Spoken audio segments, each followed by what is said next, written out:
What is up, everyone? I'm coming on here for a couple of plays for the day. So I have 5 picks in the NFL today and 1 NBA play that's going to be on ONYX odds. Before I get started, I do want to say that I'm giving away a signed Odell Beckham Jr. Jersey giveaway right here on this channel. All you have to do is like and comment on this video. Again, make sure you're subscribed as well. And if you do this every single day in December, you will get an additional raffle ticket into this entry. So if you go ahead and like and comment on every single video that I have through December, it's probably going to be 20 plus videos. You'll have a ton of raffle tickets into this entry, and I'm going to be giving this away before Christmas. So maybe you'll get it in time, maybe you can give it away as a gift, maybe you can have it as an early Christmas gift, whatever it is. But seems like you guys really like this jersey, and again, it's an absolutely sick jersey right here. So I'm really excited to be giving this away in the end of December. So again, go ahead and like and comment on this video. It can be absolutely anything that you want to comment. If you want to comment who you think is going to win the Super Bowl or the college football playoffs, guys, it really helps me out on this channel as well. So you'll see in college football today, we had an okay day. It was it wasn't the best day ever. It wasn't the worst day ever. It was a very middle of the road type day here. We do have some big 8.5x hits right here that you will see.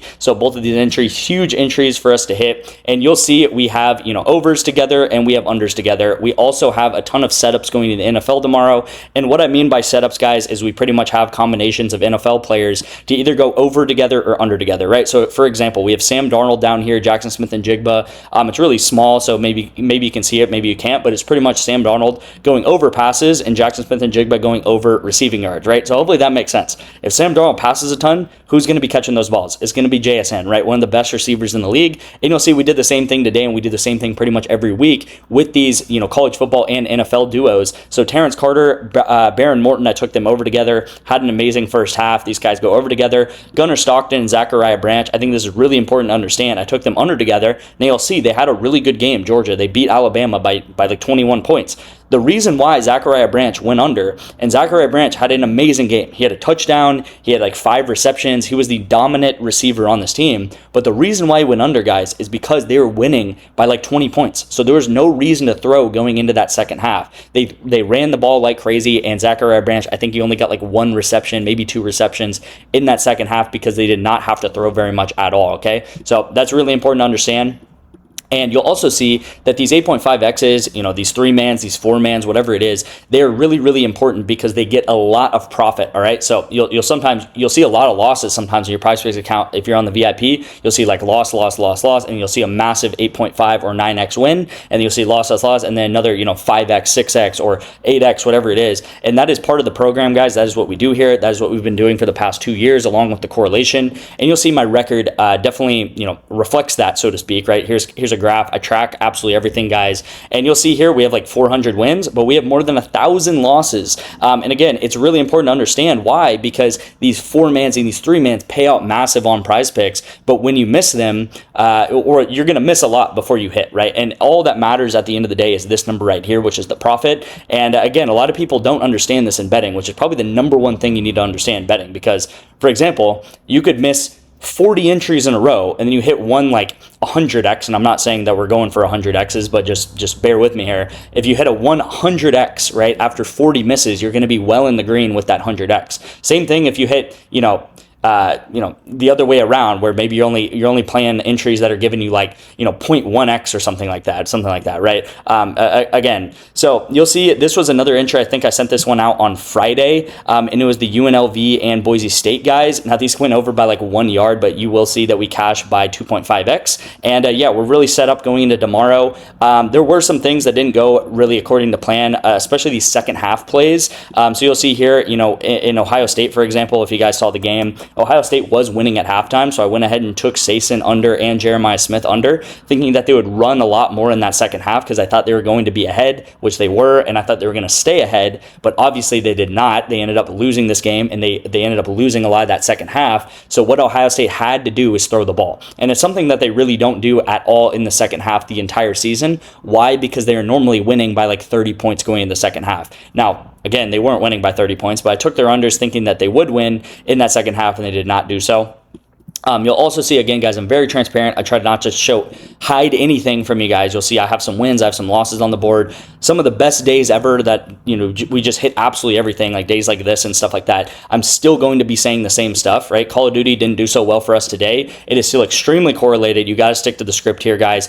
We missed like 3 Call of Duty entries. It does not mean that we're going to go away from it. It is still amazing. 3 entries is nothing in the grand scheme of things. You guys got to understand this is a time scale, or this is a game that you play off over hundreds, if not thousands of bets, not just like a couple of bets, okay? So keep that in mind as well. You have to have that mindset. Going through this as well, we did go 1-4, which is unfortunate on the college football plays. I did send out another 3 NFL plays in yesterday's video. So tag along to those. I think the only one up is actually Adonai Mitchell at this point to go under fantasy score, which I still like. As far as these go, I still really like Fernando to go over. This was my favorite pick of the day. He had 15 pass attempts at halftime. Again, they were losing. I thought he was going to throw a lot in that second half. I thought he was maybe going to end in the mid-30s, but you guys saw they ended up winning the game, and they ended up not having to throw the ball very much, which was a surprise to a lot of people, obviously. Duke did hit here. Caleb Douglas, kind of a tough one just because there was a lot of other receivers that really popped off on Tech. Caleb Douglas just kind of played that back seat role. He also had a lot of catches that he maybe didn't haul in. And then Bear Bachmeier, I mean, BYU was absolutely such a disappointment. I knew they would lose. Not new, but like I was thinking they were going to lose, but they really gave up at the end of the game. They had a lot of opportunities to pass the ball. As you'll see, I took a second half play here, and they just gave up, right? Like Parker Kingston went over in the second half, but the BYU guys, they ran the ball out for the last like 5 minutes of the game because they were losing so much. So a little bit disappointing there, just because like, come on, man, it's like your last game of the season most likely. On ONYX, also, this is the last thing I'm going over. I have a lot to go over a lot of times on these weekend games. We missed the Anthony Edwards play, but we did hit some play today, which I am blanking on. Maybe I didn't post it or something, but it was some guy on the Hawks to go under 3-pointers, and we did end up hitting that in the VIP or something like that. So I don't know. I guess I did not have that there. So I went over a lot of stuff. I went over my record. I went over everything. I pretty much talk about a lot of this stuff every single day. So you guys can go back and watch a lot of my videos. Now let's get into the plays. First pick of the day is on ONYX odds here. It's going to be Jaylen Brown to go under 36.5 points plus rebounds. Now this is on ONYX odds. ONYX odds is giving away a free $100 to everyone who signs up on ONYX odds, okay? Is one of the most, if not the most insane sign-up bonuses you will ever see from any app. They really put their neck on the line with this sign-up bonus, and you get so much free money for signing up for ONYX odds. You're really leaving money on the table if you do not sign up for ONYX, because instead of $100, it's actually $115. You'll see all of the plays that they give you if you sign up. So it's just free money. You can bet on anything that you want with these picks. They have player props, parlays, spreads, pretty much anything you want to get your hands on. And all of these states that are right here in the purple, you can go ahead and play on ONYX. You can text me the word ONYX to get signed up, and I'll get you guys 1 month of the free VIP for signing up for that. You guys can also go to the first link in the description. Same thing with Sleeper. You can do the exact same thing and pretty much get 2 free months of the VIP. Signing up for Sleeper, putting in $10. I'm actually paying people back to get signed up for Sleeper. So again, both of these methods, completely risk-free ways to get into the VIP. No questions asked, just signing up for an app. You'll get your money back from both of these apps. You actually pretty much 10x your money on ONYX in the span of 5 minutes. So it's a no-brainer to sign up for these apps. You'll get into the VIP for like some of the best times to sports bet, which is December and then going into the playoffs with college football and the NFL. So really important stuff there. Let's go ahead and get into the NFL plays. All right, guys. So if you stuck around for all that explanation, I appreciate it. Again, I go over things a lot more than other people do, probably on the internet, just because my number one thing that I always preach is transparency, all right? First pick of the day. Andre, I think is Basilia, something like that. And I'm going to take him under 22.5 receiving yards, all right? So you probably have never heard of this guy before. I do not blame you. He is an undrafted free agent. Undrafted. He did not get drafted, and he was a player on actually Washington, the Washington Huskies. I think he's on his second or third year. He has under 100 yards total in his whole career, okay, guys? So they have his line right now at 22.5. I will say he's coming in as probably the second or third receiver because Marvin Harrison is ruled Darnold out. But I will say, guys, he is not a very good receiver. I get it. Like, he's still an NFL receiver and everything like that, but he was undrafted. He is under 100 yards in his entire NFL career. A lot of times with players like this, there's a reason why they do not get in NFL games and they do not have stats by their second or third year. It's because they just don't have the talent to be NFL receivers, and that's completely fine. I don't have the talent to be an NFL receiver. It's nothing against this guy. It's just that he's not, up to the caliber of some of these receivers, and I don't think he's going to be able to string together 2 to 3 receptions required to hit this over right here. As you'll see, I can show the last 5 games. It doesn't even really matter because a lot of times he doesn't even get a catch. I will say a slight lean for me. I'm not going to have this in an official play, but Trey McBride, I think, is going to absolutely feast tomorrow. He is really the only dominant receiver that the Cardinals have, along with Michael Wilson. But I think Trey McBride might get 10 plus catches in tomorrow's game. So I really like his over receptions and I like his over receiving yards. I'm probably going to be taking that in the VIP at some point. But yeah, Cardinals, really weird position they're in because they have like only one receiver right now, which is Trey McBride. Second pick of the day is Kenneth Walker to go under a touchdown. So no touchdown for him.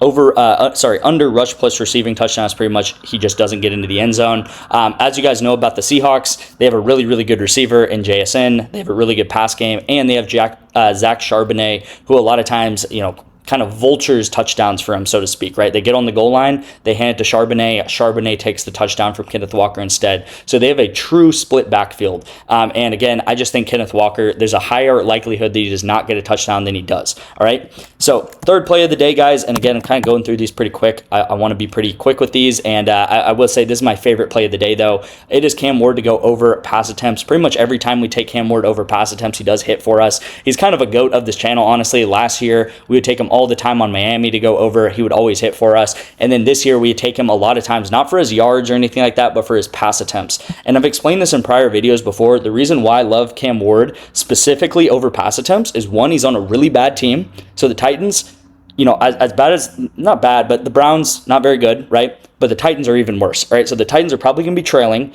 which means he's going to throw a lot. So when a team is trailing, that's when a team throws a lot. And two, and this is also really important, is he is a rookie quarterback not starving, but he is looking for as many reps as possible, right? The Titans season's kind of in the garbage. They're just looking to tank, really. And they're looking to get Cam Ward as many reps as possible. So if they're down by 17 points, they're going to keep throwing the ball. They're going to get Cam Ward as many pass attempts needed this season as possible. There's no reason to not give him pass attempts, and they are not going to sub Cam Ward out, all right? I don't think this is going to happen, but let's just say he's down by 30 points. It doesn't matter. Cam Ward is still going to be in this game. They're going to keep him in. They're going to keep him throwing. It's kind of just like practice reps at that time. At that point, and you'll see this with a lot of games, right? I think the Jags, I think blew him out. I think the Seahawks game was actually pretty close for him. I think Houston blew them out. But you'll see a lot of these games, guys, he's just getting absolutely blown out by the opposite team, and they're keeping him in that game and just letting him throw, which is honestly the smart thing to do because he's a rookie quarterback that needs reps, okay? So this is way too low for him. I mean, if you go to any of these, if I can go to pass attempts, if you go to any pass attempts, guys, he is honestly like in line with a lot of these other guys. And a lot of these other guys, like for example, Baker, he has a lower pass attempt total than Baker, and Baker's probably going to win this game, right? So you'll see Baker, and this isn't a play, I'm just using this as an example, but Baker, the Buccaneers are probably going to win, which means going into the fourth quarter, he's not going to throw the ball at all. And you'll see a lot of times Cam Ward get like 15 pass attempts in the fourth quarter. If you don't believe me, look into it. He gets a ton of pass attempts in the fourth quarter for the sole reason because they're just losing the game. Patrick Mahomes is going to be the fourth play of the day. I'm going to take him over 22 pass completions. I think this is going to be a really dogfight of a game. Sunday Night Football, it's going to be Chiefs versus Texans. I think this might be a low-scoring game, but I think Mahomes is going to have to battle, and Mahomes is going to get the ball in his hands quite a lot and throw a lot of completions, all right? Texans, very strong defense, but again, Mahomes, very, very strong quarterback, all right? So you got to give Mahomes a little bit of credit where it's due. And really, the whole Chiefs team really lives and dies by Mahomes. It has been, a thing this whole year, really. And I'm taking him over 22 pass completions. A lot of times you'll see his line at 23.5 or, yeah, 23.5 or even 24 on this line. So I really like his over pass completions there. And then the last pick of the day, guys, again, if you found any value in this video, if you like what we do here, again, there's multiple links to join the VIP down in the description and in the pinned comment to get in completely free for signing up for apps. You can also text me whenever you want. And then again, leave a like and comment on this video for that signed Odell Beckham jersey giveaway. The final pick, the fifth and final pick, is going to be Daniel Jones over 15 fantasy score. Now you'll see he's been crushing it. He goes over pretty much every week. This should be a close game. Jags and Colts. I think they're both 8-4 teams. Now Jags are a weird team because sometimes they just look absolutely horrible. But Daniel Jones, he normally gets a couple of touchdowns. He normally gets over 200 yards. I think this should be another day in the office for him. I don't know who's going to win, but I do think Daniel Jones is going to be able to pass quite a lot. We've seen the Jags really struggle against heavy passing. Like the Cardinals played them the other week, and Jacoby Brissett put up over 400 yards passing against the Jags. So they're not really that strong in defending the pass. And I think Daniel Jones at 15, he can run also, really. I mean, a lot of people discount that he could break out an easy 20-yard run this game, which is just an instant 2 fantasy score for him. So Daniel Jones over is the last pick of the day, guys. Again, going over this, it is Andre Basellia to go under receiving yards, Kenneth Walker under rush plus receiving touchdown, Cam Ward over pass attempts, Patrick Mahomes over pass completions, and then Daniel Jones over 15 fantasy scores. So I'm going to put $1 on that just for tracking purposes. Again, the reason why I play $1 on all these entries is just to track these entries. And as you guys know, I track absolutely everything. It makes it way easier for me to track these things. I'm actually heavily limited on Prizepicks because they know I win long term. So, it is what it is, guys. If you guys enjoyed the video, again, leave a like and comment on the video. I appreciate you guys, and I'll see you in tomorrow's video.